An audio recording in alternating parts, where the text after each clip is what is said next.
Wrong એટલે સાવ ખોટું દ્રષ્ટિબેન. સાંજે રાહુલભાઈની બર્થડે પાર્ટીમાં તમે આ રીતે ડાન્સ કરવાના છો?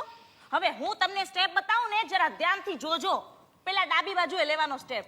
સાસ ગાલી દેવે દેવરજી સમજા લેવે, સસુરાલ ગંદા ફૂલ, સસુરાલ ગંદા ફૂલ. અરે એમાં ગંદા ફૂલ નથી, ગેંદા ફૂલ છે.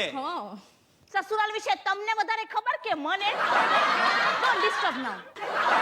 હા દ્રષ્ટિબેન જો, પેલા ડાબે લેફ્ટ, પછી જમણે રાઈટ, પછી પાછું ડાબે લેફ્ટ, પછી પાછું જમણે રાઈટ, પછી લેફ્ટ રાઈટ ડાબે જમણે સાથે સાથે ટુગેધર અગેન. હવે તમે સમજીને બરાબર અન્ડરસ્ટેન્ડ થયા કે નહીં? ભાભી મને હમણાં સીધા સીધા સ્ટેપ્સ જ બતાવો. આ ચશ્માના લીધે લેફ્ટ રાઈટ માં લોચો છે. લેફ્ટ રાઈટ માં લોચો છે, હા. ઉપર નીચેમાં લોચો નથી ને? ના. તો જાઓ ઉપર જઈને જોઈ આવો કે મમ્મી પપ્પા તૈયાર થયા કે નહીં. મમ્મી પપ્પા તમે તૈયાર થયા કે નહીં? રાહુલ આવતો જ હશે. બોલો. બેન ને આંખમાં લોચો ને ભાઈ ને મગજમાં લોચો. પરણી શું કામ મારા જેવા મગજમાં લોચાવાળા માણસને? તે નહોતી જ પરણવાની. આ તો મારી માએ કીધું તું કે પુરુષ જેટલો વધારે મૂર્ખ, સંસાર એટલો જ વધારે સુખી.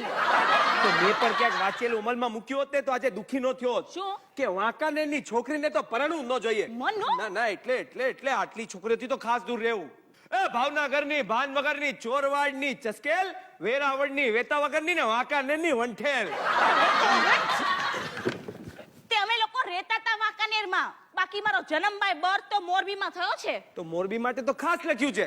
અરે રાજકોટની રમતિયાળ ને અમદાવાદની વિફરેલ, નાગપુરની નાક વગરની ને મોરબીની તો માથા પરેલ. તે લખનારની માં ક્યાંની હતી એ નહોતું લખ્યું? લખ્યું તું ને, એ પણ મોરબીની જ હતી.